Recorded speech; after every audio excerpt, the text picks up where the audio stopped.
le duel du futur Mbappé-Yamal. Renan Chedotal, Michel Berberogle. Pendant de longues années, on a eu ce duel merveilleux entre Messi et Cristiano Ronaldo. Omar, est-ce qu'on tient là le duel du futur dans les années à venir, le duel entre Kylian Mbappé et Lamine Yamal? Oui, parce que en plus, avant entre Messi et Ronaldo, ils étaient un peu dans le même créneau, parce qu'à peu près la même âge, ils avaient eu des titres les uns et les autres. Or là, le côté un peu dualité, c'est que il est quand même un petit peu plus vieux, et il est déjà champion du monde, il vient d'arriver de l'étranger, alors que Lamine Yamal, c'est le petit jeune, un peu qui montre ses petits dents, et qui a le côté, je dis, pour moi, il a ramené la rue sur cette côté un peu stéréotypé du football, un peu mémorisé.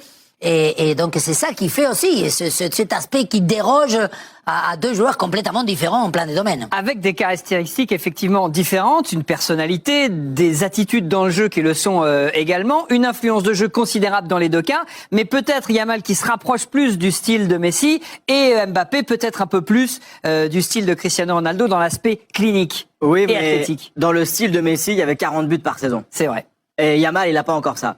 Donc peut-être qu'il y arrivera bientôt, hein, mais pour moi, pour que le duel Messi-CR7, il était surtout monté par le nombre de buts, le titre de Pichichi. Alors c'est toujours, quoi qu'il arrive, un petit peu artificiel.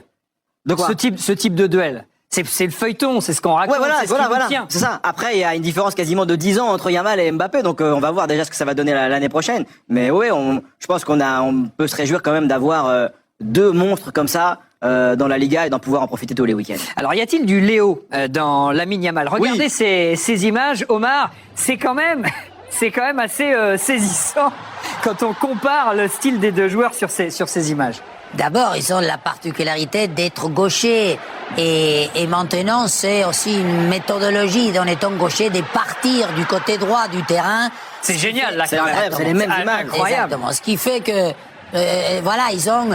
Et après, il y a une sensibilité des pieds. On dirait que ces deux joueurs-là, ils ont je sais même pas comment. Il y a une espèce de douceur, il y a une espèce de manière de frapper la balle que des fois tout le monde anticipe, tout le monde on le sait déjà. Ils vont rentrer, il va la mettre là, mais ils le font. On le répète, mais c'est ce qui fait un grand joueur. On l'attend, il va le faire, on sait qu'il va le faire. Il le fait. Et non, mais après, t'as cette impression que même c'est encore mieux.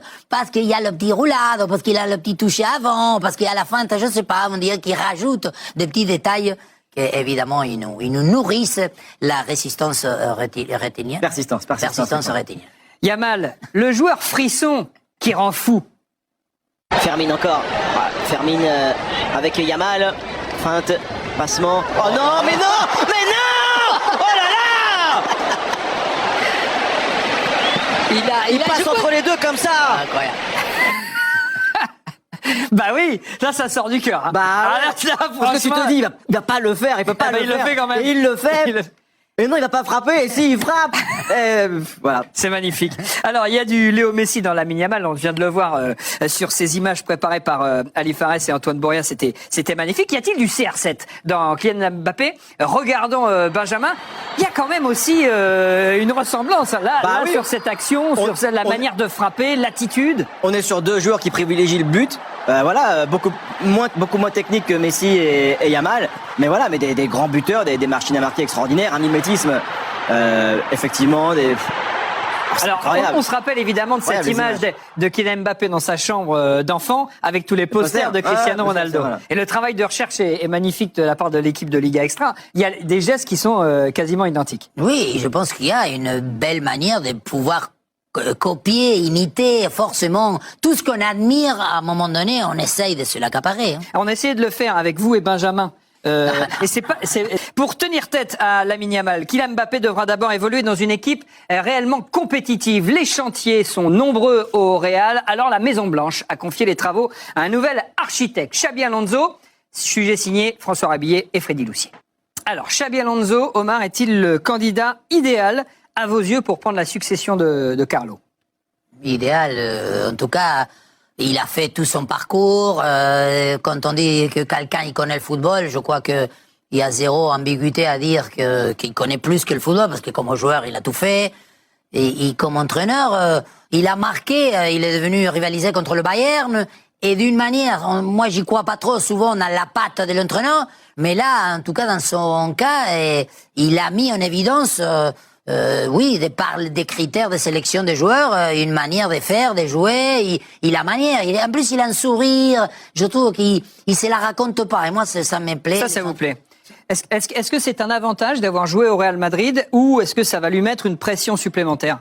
Bah, on a vu que Xavi, ça n'a pas été un avantage pour lui de jouer au Barça et de devenir l'entraîneur de Barcelone. Donc je pense que c'est bon. L'avantage c'est qu'il connaît la maison évidemment par cœur. Et je sais pas, moi je crois vraiment en lui. Donc après il arrive avec une vraie expérience européenne que n'avait pas Xavi. Quel visage aura le Real version Xabi Alonso? À quel football doit-on s'attendre? La réponse avec le professeur. Football de Xabi Alonso, cher professeur, au Bayer Leverkusen, c'est d'abord le rôle prépondérant des pistons, l'utilisation des pistons dans son jeu, dans son équipe. Si, et le côté activité, il dit que dans son équipe, il faut beaucoup courir. Et c'est vrai que les pistons, les joueurs qui jouent maintenant sur le côté, ont l'espace, ont la liberté, et c'est des joueurs qui ils doivent avoir ensuite le côté aussi un contre un. C'est des joueurs qui doivent être déstabiliser et c'est ce qui crée la surprise, qui crée le surnombre plutôt en attaque. Mais est-ce qu'on est sûr qu'il va jouer de la même manière avec le Real Madrid? Est-ce qu'il va ramener son 3-4-3 ou est-ce qu'il va dire ok, j'ai ça dans mon effectif? Parce qu'au Real, faut pas rêver, c'est Vinicius, Mbappé, Bellingham qu'il faut valoriser. Donc est-ce que c'est le meilleur système pour valoriser ces joueurs-là? Je sais pas du tout. On reviendra dans quelques instants sur la question du mercato et des joueurs qui seront possiblement recrutés par le Real. Et il y a déjà des profils quand même qui se dégagent pour ce rôle-là. Donc le rôle des pistons prépondérants dans le football prôné par Xabi Alonso au Bayer Leverkusen. Et puis on a vu aussi que Florian Wirtz s'appuyait énormément sur des attaquants très physiques. Victor Boniface, 1,90, 90 kilos, ou Patrick Schick, 1,90, 90 kilos. Qui n'aura pas au Real Madrid. Exactement.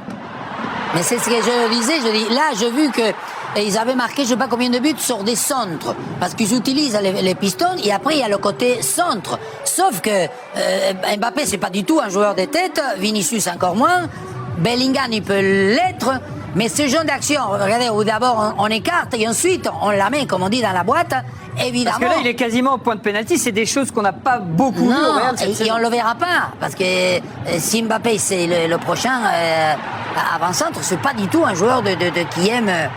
Mais là, ça rejoint encore la question de Benjamin. Est-ce qu'il pourra mettre en place ça au Real en fonction des joueurs? Bon, déjà, il n'a pas vraiment d'attaquant comme ça solide au poste d'avant-centre. Et puis, pour l'instant, il n'a pas encore les pistons qui pourraient servir ses idéaux. Non, bah après, bon, il y a Alexander Arnold qui arrive. Pisté, ouais. À gauche, il y a quand même Mendy, Franck Garcia, possiblement Carreras. Donc, est-ce que vraiment ils seront les fameux pistons ou est-ce qu'ils seront dans une défense à 4? J'en sais rien, on verra. En tout cas, cette équipe a... Après, pour moi, le plus gros chantier, franchement, du Real, c'est pas les pistons, c'est le milieu de terrain. Et la défense. Ouais, mais la milieu de terrain... Défense centrale, peut-être. Oui, c'est sûr, mais je trouve que le milieu de terrain, il y a vraiment du boulot, quoi. Le Bayer Leverkusen, c'était aussi le Xabi Time, notamment la saison passée, lorsque le Bayer a été champion d'Allemagne. Ils ont gagné 6 fois en marquant après la 90e minute. Si vous avez suivi un peu la Bundesliga sur beIN la saison passée. Pour reconstruire la Maison Blanche, le Real a déjà enregistré l'arrivée d'un joueur, un défenseur, précisément en provenance de Bournemouth.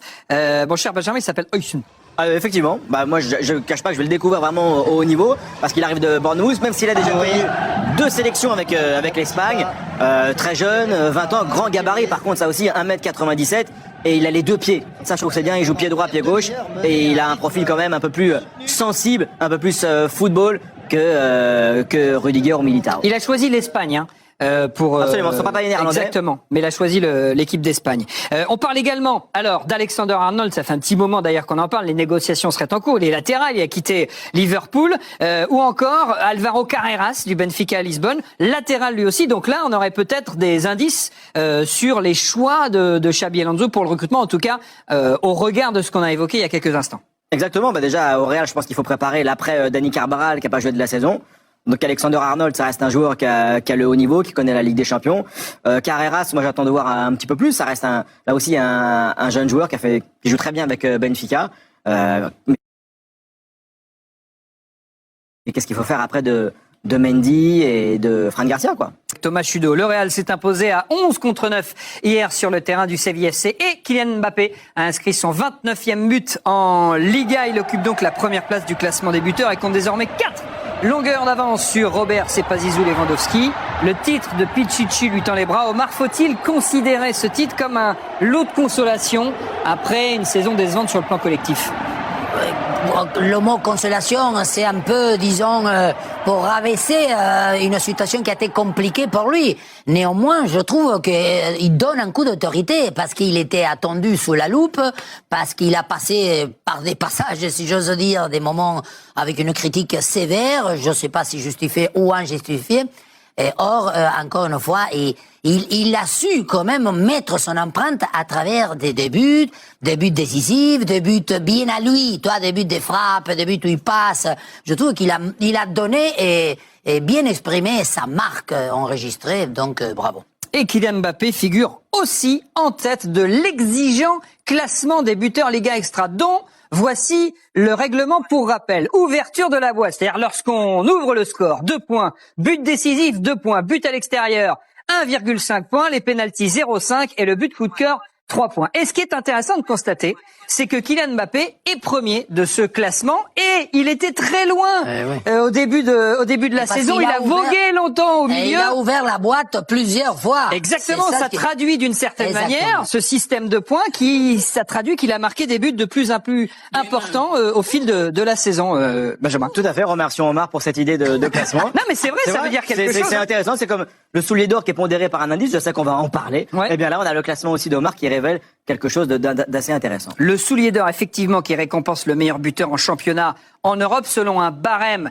déterminé par le coefficient UEFA et qui tient compte, en effet, du niveau des championnats. C'est-à-dire que si vous marquez des buts en Première Ligue ou en Liga, ça vaut plus que si vous marquez en championnat du Portugal. C'est peut-être la raison pour laquelle Gyökeres est en avance avec 10 points sur Mbappé, mais avec un seul match encore à jouer, Mbappé peut devenir soulier d'or et peut dépasser également Mohamed Salah, à qui il reste 2 rencontres à disputer. Là, c'est la même chose. Est-ce que ça, c'est un objectif qui peut tenir à cœur à Mbappé? Je sais pas. Franchement, je sais pas ce qu'il a dans sa tête, s'il est aussi individualiste, est-ce qu'il se dit vraiment, allez, Pichichi, d'accord? Est-ce que soulier d'or, c'est aussi important? Je sais pas. Je crois qu'il lui faut juste un but lors de la dernière journée pour passer devant. Donc, je pense que maintenant, il est tellement conditionné que oui, il va y aller pour les deux. La saison n'est donc pas tout à fait terminée, mais on se frotte déjà les mains vivement la prochaine.